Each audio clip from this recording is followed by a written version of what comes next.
So hello everyone. Today we are going to discuss about the immunofluorescence.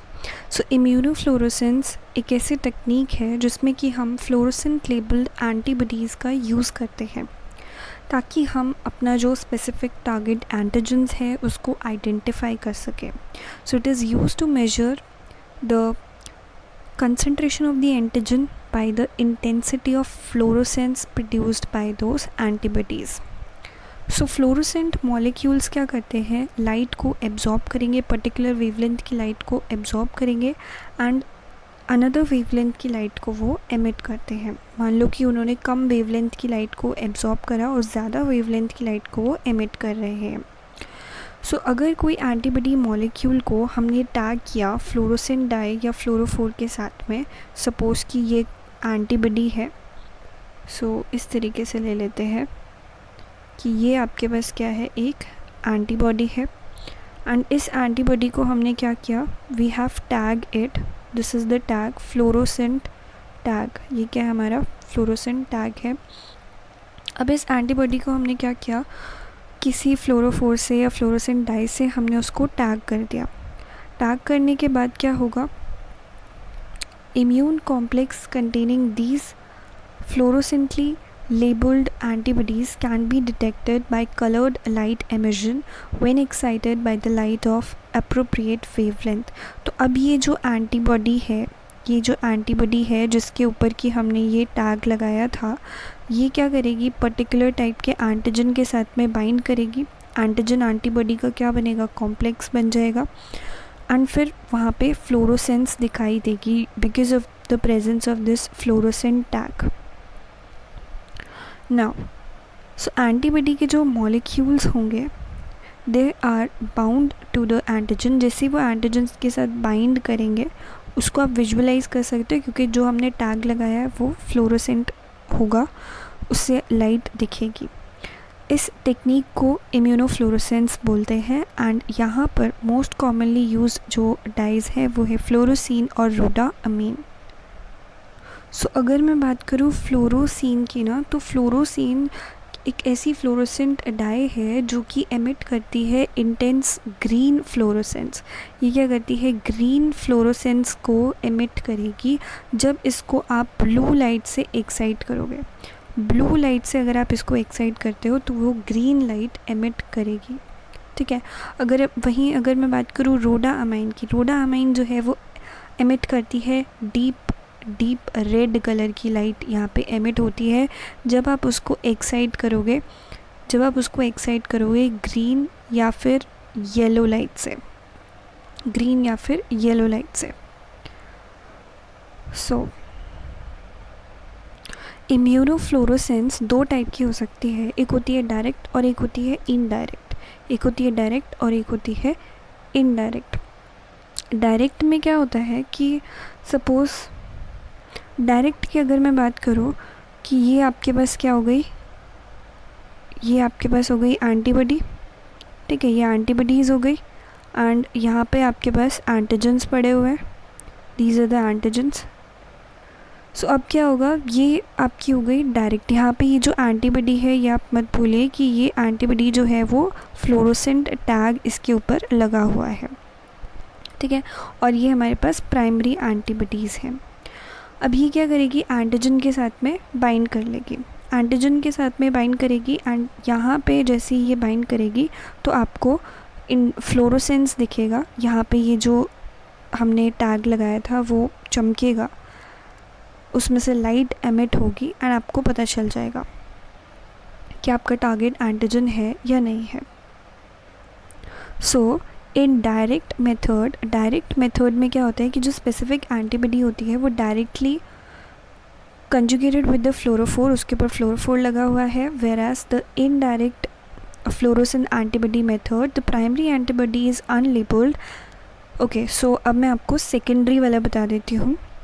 Indirect method ये मैंने आपको बताया, that was the direct method जहाँ पे कि जो प्राइमरी एंटीबॉडी है उसी के ऊपर क्या लगा हुआ है, फ्लोरोसेंट टैग लगा हुआ है.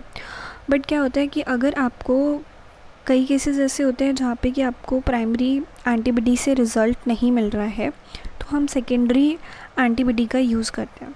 सो सेकेंडरी एंटीबॉडी क्या होती है, सपोज़ यहाँ पे ये क्या है आपका एंटीजन है, ठीक है, ये क्या हो गया आपका एंटीजन, ये रेड वाली आपकी हो गई प्राइमरी एंटीबॉडी, इसके ऊपर हमने कोई फ्लोरोसेंट टैग नहीं लगाया है। अब ये जो प्राइमरी एंटीबॉडी होगी ये बाइंड होगी यहाँ पर एक सेकेंडरी एंटीबॉडी के साथ में, there is a secondary antibody जो इसके साथ बाइंडेड होगी, एंड इस सेकेंडरी एंटीबॉडी पे क्या होगा, फ्लोरोसेंट टैग होगा। This is the fluorescent, this is the fluorescent tag. इसको बोलते हैं इनडायरेक्ट, इस मेथड को क्या बोलेंगे, indirect method. So it is two-step process in which the primary unlabeled antibody binds to the target, after which a fluorophore labeled secondary antibody directed against the Fc portion of the primary antibody is used to detect the first antibody. So Fc region क्या होता है, देखो जैसा ये antibody है, ठीक है, ये इस तरीके से एंटीबॉडी है, तो इसके जो नीचे का पार्ट होता है, ये जो इसका नीचे वाला पार्ट है, this is the Fc region and this is the fab region. So Fc region पे वो बाइंड होती है। नाउ अब हम डायग्राम से देख लेते हैं। सो इस डायग्राम के अंदर एंटीजन्स हैं, एंटीजन्स हमने फिर प्राइमरी एंटीबॉडीज़ यहाँ पे ऐड कर दी है। ये देखिए यहाँ पे हमने क्या कर दी है, अपनी जो प्राइमरी एंटीबॉडीज़ थी वो यहाँ पर ऐड कर दी है।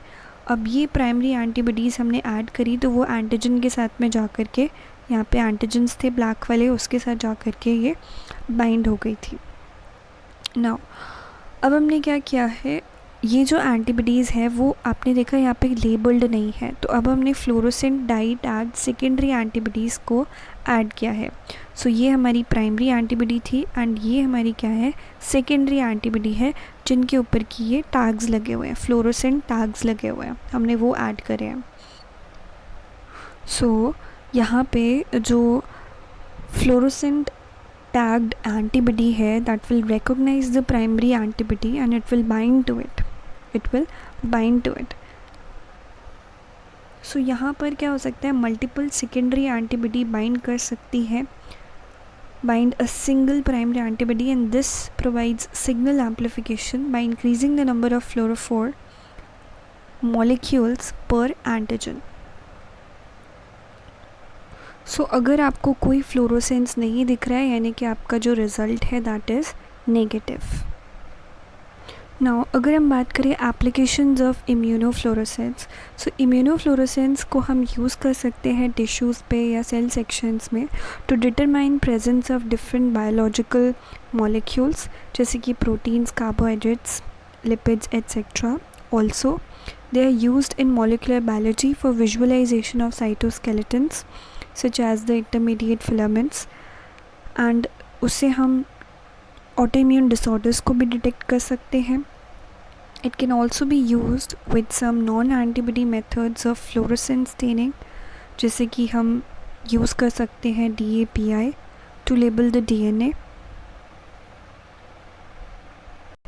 Now, what are the limitations of the immunofluorescence? So main problems क्या क्या आती हैं इसके साथ? Main problem can be photo bleaching, that is degradation of fluorochromes. It can be prevented by using higher concentration of fluorochromes and decreasing the exposure time to the light. यहाँ पर आपको unnecessary fluorescence can occur due to impurity of the targeted antigen. ये problem हो सकती है। ऑटोफ्लोरोसेंस भी हो सकता है due to some agents which bear the property of fluorescence in the given sample, and it is mostly used for only fixed cells or the dead cells, and it is expensive and it require higher expertise. So that's all for today. If you like the video, do share it with your friends and don't forget to subscribe the channel for more updates. Thank you and have a wonderful day.